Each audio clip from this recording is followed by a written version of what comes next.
कैसे आप ऐसी वेबसाइट गूगल एआई स्टूडियो की एपीआई से बना सकते हो, वो भी बिल्कुल फ्री में। वेबसाइट बनाने से पहले गूगल एआई स्टूडियो की कैसे फ्री में एपीआई ले सकते हैं वो देखते हैं। इसके लिए आपको डिस्क्रिप्शन में एक वेबसाइट का यूआरएल मिल जाएगा, उसे यहाँ पे ओपन कर देना है। फिर यहाँ पे आपको क्रिएट एपीआई के ऊपर क्लिक करना है और यहाँ पे अपनी एपीआई को कुछ भी नाम दे सकते हो। यहाँ पे मैं बाय डिफॉल्ट वाला ही सिलेक्ट करने देता हूँ और यहाँ पे आपको नीचे जो बाय डिफॉल्ट वाला है वो ही रहने देना है। फिर आपको यहाँ पे क्रिएट एपीआई के ऊपर क्लिक करना है, जिससे आपकी एपीआई क्रिएट हो जाएगी। तो यहाँ पे मेरी एपीआई क्रिएट हो गई है, तो ये रही मेरी एपीआई। तो इसे मैं यहाँ पे कॉपी कर लेता हूँ। फिर यहाँ पे हम जो एआई चार्ट वेबसाइट बनाने वाले वो मैन्युअली कोड करने वाले। इस वीडियो में हम कोई भी रेडीमेड कोड का यूज़ नहीं करने वाले। तो इस वेबसाइट को बनाने के लिए पहले तो फोल्डर क्रिएट करना पड़ेगा। तो यहाँ पे मैं क्रिएट कर लेता हूँ और ये फोल्डर को VS कोड में ओपन कर लेता हूँ और यहाँ पे आई ट्रस्ट ऑथर। तो पहले हम बैकएंड से शुरू करते हैं, जिसके लिए यहाँ पे मैं index.js क्रिएट करता हूँ। तो इसके अंदर हमें कुछ मॉडल्स इंपोर्ट करने हैं, जिसके लिए आपको यहाँ पे टाइप करना है import .env/config। कुछ इस तरीके से आपको ये पैकेज लिखना है, जिससे आपका .env मॉड्यूल इंपोर्ट हो जाएगा, जो आपके env फाइल और बैकएंड को कनेक्ट करता है। तो सबसे पहले मैं ये सब बंद कर देता हूँ, जिससे आपको क्लियरली विजिबल हो जाएगा। और यहाँ पे हम side by side env file भी क्रिएट कर देते हैं और उसके अंदर हमें गूगल एआई स्टूडियो ने दी हुई एपीआई की ऐड करनी है, जिसके लिए यहाँ पे मैं टाइप करता हूँ Google_API_की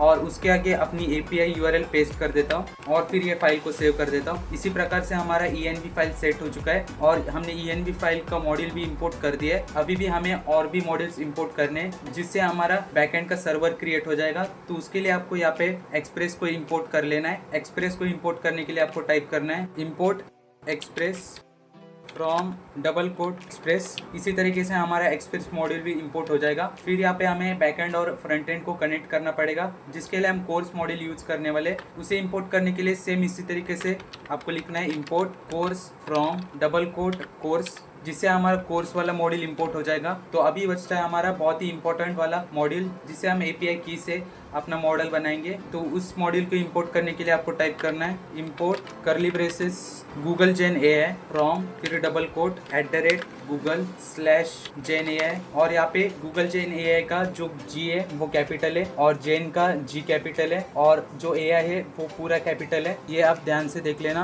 क्योंकि अगर आप स्पेलिंग मिस्टेक करते हो तो आपका पैकेज इंपोर्ट नहीं होगा। इसी तरीके से हमारे सारे पैकेजेस इंपोर्ट हो चुके हैं। तो अभी हम बैकएंड सर्वर क्रिएट करते हैं, जिसके लिए यहाँ पे मैं एक ऐप वेरिएबल क्रिएट करता हूँ और उसके यहाँ पे एक्सप्रेस को डिफाइन कर देता हूँ और यहाँ पे सेम उसी तरीके से app.use लिखता हूँ और उसके अंदर कोर्स लिखता हूँ, जिससे हमारा फ्रंट एंड को बैक एंड एक्सेस कर सकता है। और फिर आपको यहाँ पे app.use लिखना है और उसके अंदर आपको लिखना है express.json, जिससे हमारा कुछ भी डाटा रहेगा वो जेसन में कन्वर्ट हो जाएगा। तो इसी प्रकार से हमारा बैक एंड सर्वर क्रिएट हो जाएगा और बैक एंड सर्वर और फ्रंट एंड सर्वर दोनों भी कनेक्ट हो जाएंगे और जो हमारे रिस्पॉन्स रहेगा वो जेसन में कन्वर्ट हो जाएगा। फिर आपको गूगल जेन एआई से एपीआई को सेट करने के लिए यहाँ पे आपको कुछ फंक्शंस ऐड करने हैं। तो वो फंक्शंस में एक वेरिएबल के अंदर ऐड कर देता हूँ एआई के नाम से। फिर यहाँ पे न्यू कीवर्ड और उसके यहाँ पे जो हमने ये गूगल जेन एआई लिखा था वो यहाँ पे कॉपी करके यहाँ पे पेस्ट कर देना है। फिर यहाँ पे उसके अंदर आपको ऐड कर देना है एपीआई की और जो की का के रहेगा वो कैपिटल रहेगा और उसके आगे हमें env फाइल में से एपीआई की लेने के लिए टाइप करना है process.env और यहाँ पे env फाइल में से वो एपीआई का जो वेरिएबल है वो कॉपी कर देना है। फिर यहाँ पे एंटर कर देना है उसके आगे। इससे हमारी एपीआई की गूगल जेन के अंदर ऐड हो जाएगी। फिर ये एपीआई को हमें पोस्ट करना पड़ेगा, जिसके लिए यहाँ पे आपको लिखना है app.post और उसके अंदर आपको /चार्ट लिख देना है। यहाँ पे आप चार्ट के बदले में कुछ और भी टेक्स्ट ऐड कर सकते हो। यहाँ पे मैंने चार्ट ऐड किया है। फिर उसके अंदर हमें एसिंग फंक्शन ऐड करना है। यहाँ पे मैं एरो फंक्शन यूज़ करने वाला हूँ, आप नॉर्मल एसिंग फंक्शन भी यूज़ कर सकते हो। तो यहाँ पे मैं असिंग लिख देता हूँ और फिर एरो फंक्शन। और यहाँ पे हमें एरो फंक्शन के अंदर दो पैरामीटर्स पास करने, रिक्वेस्ट और रिस्पॉन्स। तो यहाँ पे मेरा REQ जो है वो रिक्वेस्ट को डिनोट करता है और जो हमारा RES है वो रिस्पॉन्स को डोनेट करता है।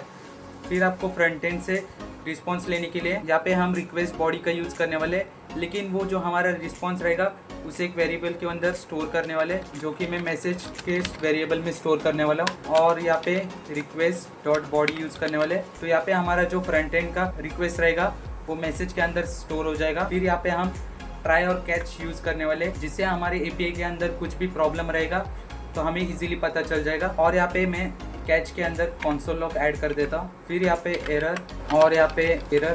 फिर यहाँ पे ट्राई के अंदर हम अपनी एपीआई यूज करने वाले हैं। यहाँ पे हमने एसिंग फंक्शन ऐड किया है, इसलिए हमें अवेट ऐड करना है। फिर आपको यहाँ पे अवेट के यहाँ पे AI.models लिखना है। यहाँ पे हमने ऊपर AI लिखा है, वही हमने नीचे लिखा है। तो यहाँ पे क्या हो रहा है, हमारे जो एपीआई की जो हमने पहले से डिफाइन किया था वो यहाँ पे यूज हो रहा है। फिर यहाँ पे आपको मॉडल के आगे लिखना है जनरेट कंटेंट, जिस तरीके से जो हमारा सी रहेगा कंटेंट का वो कैपिटल रहेगा। फिर उसके आगे ब्रैकेट और फिर कर्ली ब्रेसेस। उसके अंदर भी हमें कुछ ऐड करना है, जैसे कि हमें मॉड्यूल ऐड करना है। तो यहाँ पे आप जो भी गूगल AI स्टूडियो की वेबसाइट पे वो मॉड्यूल्स आप ऐड कर सकते हो। मैंने डिस्क्रिप्शन में एक लिंक दे दिया है जहाँ पे आप देख सकते हो कि गूगल AI स्टूडियो के ऊपर कितने कितने मॉड्यूल्स वर्क करते हैं। और यहाँ पे मैं जेमिनाई का 2.5 फ्लैश वाला वर्जन यूज करने वाला हूँ। और उसके बाद हमें जो यूजर का जो रिस्पॉन्स रहेगा वो एपीआई के अंदर पास करने के लिए हमें लिखना है कंटेंट्स, और यहाँ पे आपको कर्ली ब्रेसेस दे देने। उसके बाद आपको यहाँ पे लिखना है रोल, जो हमारा यूजर रहेगा। फिर हमें जो यूजर्स का रिस्पॉन्स है वो पास करने के लिए हमें लिखना है पार्ट्स,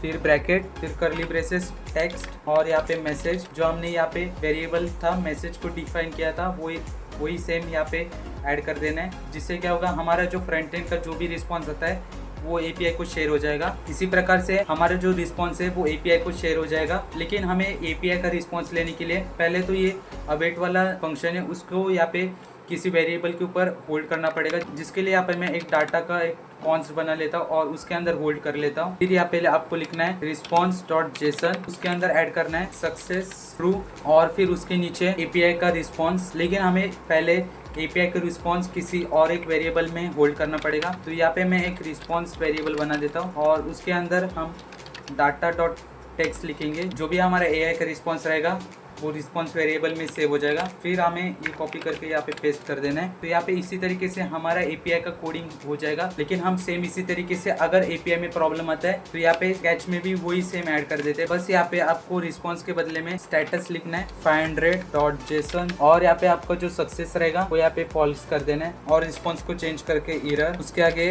error.message। तो इसी प्रकार से हमारा एपीआई का ट्राई और कैच वाला फंक्शन भी हो गया है। अभी हमें एपीआई को लिसन भी करना पड़ेगा, जिसके लिए यहाँ पे आपको लिखना है app.listen। फिर उसके अंदर हमें पोर्ट लिख देना है। यहाँ पे मैंने 300 लिखा है, आप कुछ भी लिख सकते हो। फिर यहाँ पे आपको फंक्शन दे देना है। यहाँ पे मैं एरो फंक्शन फिर से दे देता हूँ। फिर यहाँ पे आपको कंसोल लॉग करना है और इसके अंदर आपको लिखना है server is running on http local host 3000, जो हमारा पोर्ट है। तो यहाँ पे इसी तरीके से हमारा बैकएंड कोड क्रिएट हो चुका है। तो अभी हम बैकएंड को टेस्ट करते हैं फ्रंट एंड क्रिएट करने से पहले, जिसके लिए यहाँ पे मैं टर्मिनल ओपन करता हूँ। यहाँ पे पहले तो हमने जो ऊपर मॉड्यूल्स ऐड किए थे उन्हें इंस्टॉल करना है, जिसके लिए यहाँ पे हम package.json का यूज करने वाले हैं। तो यहाँ पे एक package.json क्रिएट कर देना है और उसके अंदर कर्ली ब्रेसेस और फिर डिपेंडेंसीज और उसके अंदर अपना जो भी पैकेज का नाम रहेगा वो यहाँ पे ऐड कर देना है। जैसे कि यहाँ पे .env, यहाँ पे मैं सारे पैकेजेस के लिए लेटेस्ट वाला वर्जन यूज कर रहा हूँ। अगर आपको परफेक्ट वर्जन चाहिए होगा तो आप ये वाले यूज कर सकते हो। तो यहाँ पे मैं जल्दी से सारे पैकेजेस इंपोर्ट कर देता हूँ। तो यहाँ पे मैंने सारे पैकेजेस इंपोर्ट कर दिए। तो ये पैकेजेस को इंस्टॉल करने के लिए आप पे लिखना है npm i कर देना है, जिससे आपके सारे पैकेजेस इंपोर्ट हो जाएंगे। तो यहाँ पे कुछ तो एरर शो कर रहा है, तो कोड में देखते हैं। तो यहाँ पे मैंने एक गलती से ई ज़्यादा लिख दिया था, तो यहाँ पे मैं कट कर देता हूँ।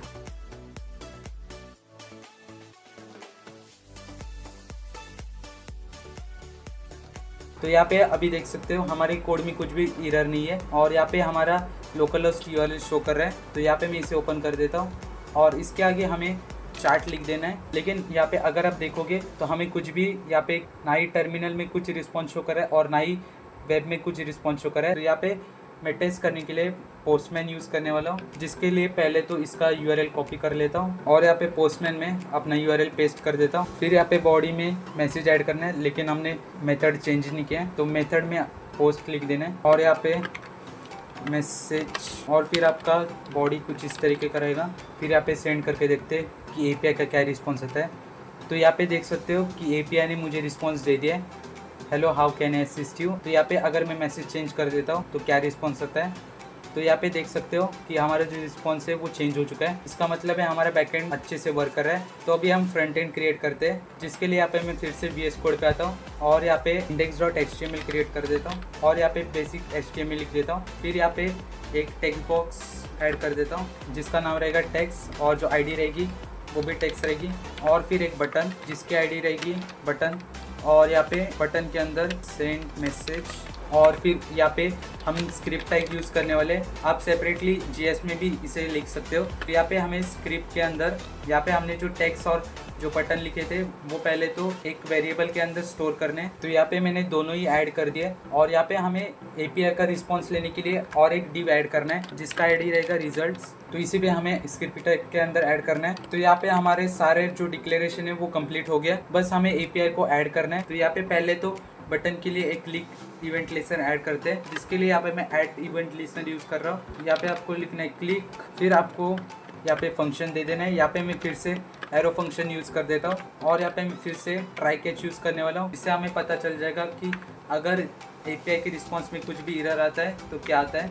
फिर हमें फेच यूज़ करना है, लेकिन यहाँ पे अगर आप देखोगे तो यहाँ पे मैंने नॉर्मल फंक्शन लिखा है, लेकिन हमें असिंक वाला फंक्शन लगेगा। तो यहाँ पे मैं असिंक लिख देता हूँ और यहाँ पे फेच के पीछे अवेट, फिर यहाँ पे फेच और यहाँ पे अपना लोकलहोस्ट का यूआरएल, फिर करली ब्रेसेस और इसके अंदर हमारी जो मेथड रहेगी वो रहेगा पोस्ट और हमारा हेडर रहेगा कंटेंट टाइप एप्लीकेशन /जेसन। उसके बाद हमारा आएगा बॉडी जो कि हमारा जेसन में रहेगा स्ट्रिंगीफाई और यहाँ पे हमें करली ब्रेसेस के अंदर मैसेज लिख देना है। फिर यहाँ पे टेक्स्ट जो यहाँ पे हमने ऊपर जो वेरिएबल के अंदर जो वैल्यू सेव किया था वो यहाँ पे रहेगा और हमें ये जो पुट टाइप टेक्स्ट है उसको यहाँ पे कट करके ग्लोबल से हमें लोकल में लाना पड़ेगा, क्योंकि जैसी वेबसाइट लोड होती है तो हमारे इनपुट टाइप टेक्स्ट के अंदर कुछ भी डाटा ऐड नहीं होता है, लेकिन फिर भी हमारा जो वेरिएबल है जो टेक्स्ट है उसके अंदर एम्प्टी डाटा ऐड हो जाएगा। तो यहाँ पे अगर आप इसे यहाँ पे ऐड करते हो तो जब बटन क्लिक हो जाएगा तब इनपुट के पास जो भी वैल्यू रहेगी वो यहाँ पे ऐड हो जाएगी टेक्स्ट के अंदर। और यहाँ पे हमें एपीआई का रिस्पॉन्स लेने के लिए पहले तो इसे एक वेरिएबल के अंदर होल्ड करना पड़ेगा। फिर यहाँ पे नीचे कॉन्स रिस्पॉन्स लिख देते हैं जिसके अंदर हमारा एपीआई का रिस्पॉन्स रहेगा। तो इसके लिए भी हमें अवेट ऐड करना है। फिर API.json, क्योंकि हमारा जो रिस्पॉन्स रहेगा वो जेसन टाइप में रहेगा। फिर हमारा जो रिस्पॉन्स रहेगा वो हम रिजल्ट में ऐड करेंगे, जिसके लिए यहाँ पे मैं इनर HTML का यूज़ करने वाला हूँ और यहाँ पे +=, क्योंकि जो भी रिस्पॉन्स रहेगा वो ऐड होता ही रहेगा। फिर यहाँ पे इसके अंदर एक छोटा सा HTML लिख देता हूँ। तो यहाँ पे प्रॉब्लम्स के अंदर शो कर रहा है, तो इसे भी देख लेते हैं। तो यहाँ पे हमने पहले तो यहाँ पे स्मॉल ओ आ जाएगा और यहाँ पे मैंने गलती से दूसरा वाला करली ब्रेसेस ऐड करना है, लेकिन मैंने दूसरा वाला ब्रैकेट ऐड किया, तो इससे मैं यहाँ पे रिमूव कर देता हूँ और करली ब्रेसेस ऐड कर देता हूँ। तो अभी देख सकते हो हमें कुछ भी एरर शो नहीं कर रहे हैं। तो अभी इसे रन करते हैं। लेकिन मेक श्योर आप जब फ्रंट एंड रन करोगे तो आपका जो बैक एंड है वो भी रन होना चाहिए। यहाँ पे हमारा ऑलरेडी बैक एंड रन हो रहा है। तो अभी मैं इसे अपने ब्राउज़र के ऊपर ओपन कर लेता हूँ। यहाँ पे मैंने बस इनपुट टाइप टेक्स्ट और बटन ही ऐड किया है। तो यहाँ पे मैं अगर हाई लिखता हूँ तो देखते क्या आता है। यहाँ पे अनडिफाइंड शो कर रहा है, तो इसे भी हम डीबग करते हैं। ओके, तो यहाँ पे हमने जो हमारा टेक्स्ट है उसके लास्ट में हमने डॉट वैल्यू नहीं ऐड किया है, वो ऐड कर देते हैं कि इससे हम डायरेक्टली इससे ये पूरा इनपुट वाला जो सेक्शन है वो पास कर रहे हैं, ना कि हम इसके अंदर की जो वैल्यू है वो पास कर रहे हैं। तो यहाँ पे मैं वैल्यू ऐड कर देता हूँ। तो यहाँ पे अभी फिर से टेस्ट करते हैं, जिसके लिए मैं फिर से यहाँ पे मैसेज सेंड करता हूँ, देखते क्या आता है। तो यहाँ पे देख सकते हो अभी हमें रिस्पॉन्स शो कर रहा है और यहाँ पे मैं अगर दूसरा रिस्पॉन्स शेयर करता हूँ तो देखते क्या आता है। तो यहाँ पे देख सकते हो हमारा जो प्रीवियस वाला है वो भी है और जो न्यू वाला है वो भी है, क्योंकि हमने यहाँ पे += लिखा है। तो यहाँ पे ये रहा बेसिक सा UI, लेकिन हम क्लॉड से इसे एनहेंस करने वाले, जिसके लिए यहाँ पे मैं क्लॉड के ऊपर जाता हूँ और यहाँ पे मैं अपना फ्रंट एंड कॉपी करता हूँ और यहाँ पे इसको बता देता हूँ। तो यहाँ पे मुझे एक ऐसा UI चाहिए जो ChatGPT और जेमिनी जैसा है और उसके अंदर थोड़े से एनिमेशन होने चाहिए और जो हमारा स्क्रिप्ट टैग रहेगा उसके अंदर कुछ भी चेंजेस नहीं होने चाहिए। और अपना कोड यहाँ पे शेयर कर देता हूँ, फिर इसे सेंड कर देता हूँ। फिर कुछ मिनट्स वेट करते हैं और देखते हैं ये कैसा हमें UI बना के दे देता है। तो यहाँ पे इसने मुझे एक अच्छा सा UI दे दिया। तो यहाँ पे मैं इसे डाउनलोड फाइल कर देता हूँ। ये अगर मैं कॉपी करूँगा कोड कॉपी नहीं होगा और यहाँ पे जो फाइल रहेगी उससे यहाँ पे VS कोड में ओपन कर लेता हूँ और यहाँ से कॉपी करके अपने कोड में पेस्ट कर देता हूँ। यहाँ पे देख सकते हो कुछ इस तरीके से इसने वेबसाइट बना के दे दी है, लेकिन यहाँ पे इसने बेसिक वाली वेबसाइट बनाई है। इसके अंदर कुछ भी एनिमेशंस नहीं डाले, जो मैंने बताए थे इसको एनिमेशंस वगैरह ऐड करने के लिए वो भी ऐड नहीं किए। और यहाँ पे ऊपर जो टेक्स्ट है उसके अंदर भी कुछ भी स्टाइल ऐड नहीं किया है। इसे यहाँ पे क्लाउड को बता के आप इसे फिक्स कर सकते हो, लेकिन यहाँ पे मैं फिक्स नहीं करने वाला हूँ। तो इसी प्रकार से आप गूगल AI स्टूडियो से फ्री की API की ले सकते हो और अपना खुद का ChatGPT जैसी वेबसाइट बना सकते हो और ये वेबसाइट को आप वर्सल जैसी फ्री प्लेटफॉर्म के ऊपर होस्ट कर सकते हो। अगर वीडियो पसंद आएगी तो चैनल को सब्सक्राइब करना। देखने के लिए धन्यवाद।